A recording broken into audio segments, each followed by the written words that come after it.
महाराष्ट्र के अल्पसंख्यक कल्याण मंत्री नवाब मलिक आए दिन समीर वानखेड़े को घेरने की कोशिश कर रहे थे और उन्होंने घोषणा करी थी कि मैं समीर वानखेड़े की नौकरी छुड़वाऊंगा और उसके बाद उसको जेल भी भिजवाऊंगा। उसके लिए उन्होंने जिस तरह के प्रमाण पत्र प्रस्तुत किए, हर प्रमाण पत्र, हर उनका लगाया आरोप फर्जी निकला और मामला फिर कोर्ट में पहुंचा। बॉम्बे हाई कोर्ट में समीर वानखेड़े के पिता ने एप्लीकेशन डाली कि हमारे परिवार पे जो हमला किया जा रहा है, हमारी जाति और धर्म को लेकर जो अपमानजनक बातें कही जा रही हैं, इसके लिए मानहानि के तौर पर मैं चाहता हूं कि नवाब मलिक जेल में जाए। इसको लेकर बॉम्बे हाई कोर्ट में सुनवाई चल रही थी और बॉम्बे हाई कोर्ट ने बाकायदा नवाब मलिक को यह कहते हुए, चेतावनी देते हुए कहा कि आपके पास यदि लगाए आरोपों का कोई प्रमाण है तो कोर्ट में प्रस्तुत करिए। इस तल्ख टिप्पणी के बाद नवाब मलिक के पास कोई रास्ता नहीं बचा। इधर उधर देखने लगे तो फर्जीवाड़ा करने की कोशिश की गई कोर्ट के साथ, जिसके बाद अब नवाब मलिक जेल जाना तय है। जेल तो भेज रहे थे समीर वानखेड़े को, अब लग रहा है कि जिस उन नवाब मलिक का जो पासा है वो उल्टा पड़ गया है, क्योंकि नवाब मलिक ने जो प्रमाण प्रस्तुत किए कोर्ट के सामने वो लाए प्राइमरी स्कूल का एडमिशन का टाइम का, और प्राइमरी स्कूल को जब छोड़ा समीर वानखेड़े ने उस समय का टीसी यानी ट्रांसफर सर्टिफिकेट, और उन दोनों को दिखाते हुए उसमें कुछ नाम लिखा है। कौन माना जाएगा? उसके बदले में समीर वानखेड़े के पिता ने कोर्ट के सामने जो साक्ष्य प्रस्तुत किया वो अकाट्य है। जी हां, अकाट्य, जिसको ना कोर्ट मुकर सकता है ना नवाब मलिक नकार सकता है, क्योंकि वो जो प्रमाण प्रस्तुत किया गया है वो महाराष्ट्र के ही हेल्थ डिपार्टमेंट की तरफ से जन्म प्रमाण पत्र है, जिसको जारी करने की तिथि है 17 नवंबर 2021। यानी 17 नवंबर 2021 को एज पर महाराष्ट्र सरकार का जो रिकॉर्ड है वहां से बाकायदा प्रमाण पत्र जारी कराया गया कि ये बताया जाए समीर वानखेड़े का जन्म के समय का क्या नाम था और जन्म तिथि क्या थी, पिता का नाम उस समय क्या लिखवाया गया था। तो हेल्थ डिपार्टमेंट का जो सरकारी दस्तावेज है, जो महाराष्ट्र की सरकार का ही है, उसके अनुसार मैं आपको बता रहा हूं, उसमें नाम, डेट ऑफ बर्थ लिखी है 14 दिसंबर 1979, 1979, जो समीर वानखेड़े ने अपने बाकी दस्तावेज में लिखाई है। इसी डेट ऑफ बर्थ के आधार पर उनका पैन कार्ड बना हुआ है, इसी डेट ऑफ बर्थ के आधार पर उनके हाई स्कूल के सर्टिफिकेट में यह दर्ज है, इसी के आधार पर उनका पासपोर्ट बना हुआ है। और जितने ये प्रमाण पत्र मैं बता रहा हूं, चाहे वो पासपोर्ट हो, चाहे वो पैन कार्ड हो, चाहे उनका आधार कार्ड हो, उनके पास हाई स्कूल की मार्कशीट हो, इन सब में ये डेट ऑफ बर्थ लिखी है 14 दिसंबर 1979।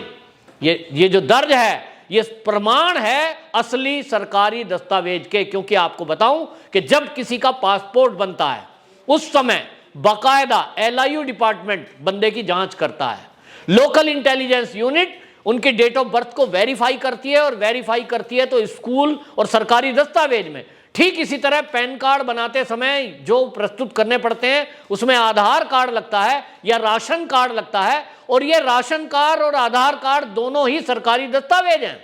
तो जिनके आधार पर पैन कार्ड बना वो भी सरकारी दस्तावेज, जिस आधार पर आधार कार्ड बना, बैंक के खाते खुले, बैंक खातों में भी जो प्रमाण पत्र लगते हैं उसमें भी ये लिखा जाता है डेट ऑफ बर्थ और बर्थ का पैलेस और बाकी चीजें। तो समीर वानखेड़े का जो हेल्थ डिपार्टमेंट से जारी प्रमाण पत्र है उसमें 14 दिसंबर उसकी डेट ऑफ बर्थ है। मां का नाम जहीदा बानो है। ध्यान करने वाली बात है, मां का नाम जहीना बानो यानी मुस्लिम नाम है, और पिता का नाम उसमें लिखा है ज्ञानदेव कचरूजी वानखेड़े। यहां आपको यह बता दूं कि महाराष्ट्र के अंदर यह परंपरा है कि जब कोई बच्चे का नामकरण होता है या बर्थ सर्टिफिकेट बनता है उसका नाम लिखा जाता है, जो पिता का नाम था ज्ञानदेव, फिर उनके पिता का नाम यानी समीर वानखेड़े के दादा का नाम बाद में आएगा, और कचरूजी जो है समीर वानखेड़े के दादाजी का नाम था, इसलिए ज्ञानदेव उनके पिता थे, उनके नाम के बाद में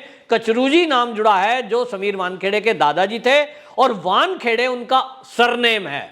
तो ये वानखेड़े सबके बाद में लगता है। और इसीलिए इस जन्म प्रमाण पत्र में जो नाम दर्ज है सन 1979 के समय में समीर लिखा है। समीर लिखने से अपने आप ऑटोमेटिक महाराष्ट्र में जब हाई स्कूल का सर्टिफिकेट बना है और पासपोर्ट बना है, पैन कार्ड बना है, तो समीर के आगे पिता का नाम जुड़ गया ज्ञानदेव और वानखेड़े उनका सरनेम जुड़ गया। इस तरह से समीर वानखेड़े का नाम समीर ज्ञानदेव वानखेड़े हुआ, जो कि महाराष्ट्र की परंपरा, महाराष्ट्र की सरकार, महाराष्ट्र के सरकारी दस्तावेज के आधार पर है। अब उन्होंने हाई कोर्ट में जो ये जमा कराया है, अब इसके बाद जो नवाब मलिक हैं उनके पास कोई दलील नहीं है, कोई जवाब नहीं है, कोई प्रमाण इसके अलावा वो दे नहीं सकते। यहां एक बात और बता दूं, इस अकाट्य प्रमाण पत्र के हाई कोर्ट में जमा करने के बाद नवाब मलिक पर एक और आरोप लगेगा और वो कोर्ट का काम है, कोर्ट तय करेगा कि अभी तक जो वो प्राइमरी स्कूल का सर्टिफिकेट प्रस्तुत कर रहे हैं, मैं नहीं कह रहा कि वो फर्जी है, लेकिन अगर उसमें छेड़छाड़ हुई है तो एक केस फोर्जरी का और बनेगा कि उन्होंने कोर्ट को फर्जी दस्तावेज क्यों दिए। यह भी एक जांच हाई कोर्ट के आदेश पर होगी निश्चित रूप से कि जो प्रमाण पत्र अभी तक प्रस्तुत किए वो कहां से ला रहे हैं।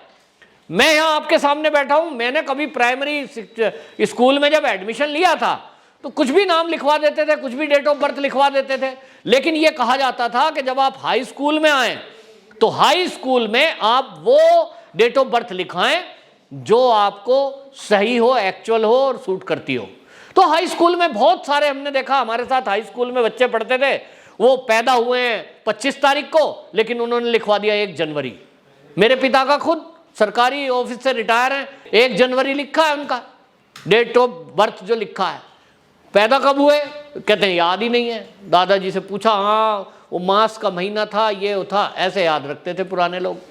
तो ये जो नवाब मलिक का जवाब दिया गया है हाई कोर्ट के जरिए, इसके जरिए मैं पक्का कह सकता हूं कि ये जब कोर्ट में अब इसकी तारीख लगेगी और सुनवाई होनी है, तो इसमें नवाब मलिक के पास कोई जवाब नहीं है और इसी आधार पर नवाब मलिक का अब जेल जाना तय है। तो नवाब मलिक जी भेज रहे थे समीर वानखेड़े को जेल, जाएंगे अब नवाब मलिक जेल। नंबर 2, जब वो जेल जाएंगे तो निश्चित रूप से एक दबाव बनेगा और उनको इस्तीफा भी देना पड़ेगा। तो नवाब मलिक जी समीर वानखेड़े की नौकरी से हटवा रहे थे, अब उनको खुद का मंत्रालय छोड़ना पड़ेगा, मंत्री पद छोड़ना पड़ेगा। तो वो कहावत सिद्ध हो रही है आज कि जो दूसरे के लिए कुआं खोदता है उसमें खुद ही गिरता है। नवाब मलिक जी के लिए इससे बेटर कुछ उदाहरण हो नहीं सकता। उन्होंने एक गड्ढा खोदने की कोशिश की, खाई बनाने की कोशिश की और उन्होंने समीर वानखेड़े को उसमें डालकर उनको जेल भेजने की तैयारी की, नौकरी छुड़वाने की तैयारी की, क्योंकि नवाब मलिक के जो दामाद है समीर खान, उनको ये समीर वानखेड़े ने गांजे के आरोप में गिरफ्तार किया था।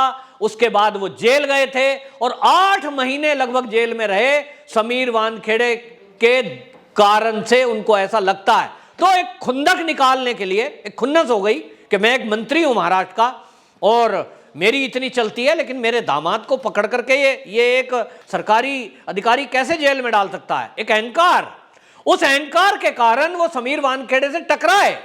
डायरेक्ट नहीं टकरा सकते तो इनडायरेक्ट टकराना शुरू कर दिया और आरोप लगाना शुरू कर दिया कि इसकी मां मुस्लिम थी इसलिए ये मुस्लिम है। ये तो समीर वानखेड़े नहीं है, समीर दाऊद वानखेड़े है। मतलब ऊल जलूल आरोप कि मां मुस्लिम है। अब उनको पता नहीं है कि विशेष विवाह जो अधिनियम है, उस विशेष विवाह अधिनियम में जरूरी नहीं है कि दोनों लोग का धर्म एक ही हो। कोई दूसरे धर्म के 2 लोग शादी कर सकते हैं धर्म परिवर्तन किए बिना। तो नवाब मलिक हैं, अपनी योग्यता क्षमता के अनुसार उनकी नॉलेज है। मैं नहीं जानता नवाब मलिक कितने पढ़े हैं, लेकिन अगर वो पढ़े लिखे होते तो कम से कम पहले इस चीज को स्टडी करते कि आप यदि किसी देशभक्त ईमानदार अफसर पर आरोप लगा रहे हो तो वो देशभक्ति और वो ईमानदारी बेईमानों पे भारी पड़ती है। इसीलिए मुझे आज वो शब्द याद आ रहा है कि जब पत्रकारों ने समीर वानखेड़े से पूछा था कि आपके ऊपर आरोप लग रहे हैं कि आपका जन्म प्रमाण पत्र फर्जी है, आपकी जाति ठीक नहीं है, आपका धर्म ठीक नहीं लिखा, तो समीर वानखेड़े ने एक शब्द बोल रहा था, सत्यमेव जयते, सत्य की जीत होगी। उस टाइम मुझे लग रहा था कि आज कलयुग के जमाने में ये समीर वानखेड़े जिस तरह की बातें कर रहे हैं, सत्य की जीत होगी, एक मंत्री से टकरा रहे हैं और उनके पीछे कौन है? उनके पीछे शरद पवार जैसा बड़ा नेता है। क्या सत्य की जीत हो पाएगी? लेकिन आज लग रहा है हमारे देश की न्यायपालिका और डॉक्टर बाबा साहब अंबेडकर जी का बनाया गया संविधान, उसमें इतनी ताकत है कि वो वाकई में झूठे लोगों को, बेईमान लोगों को, भ्रष्ट लोगों को जेल की सलाखों के पीछे भेजने में पूरी ताकत रखता है। और आज ये नवाब मलिक जेल में जाते हुए दिख रहे हैं। वंदे मातरम।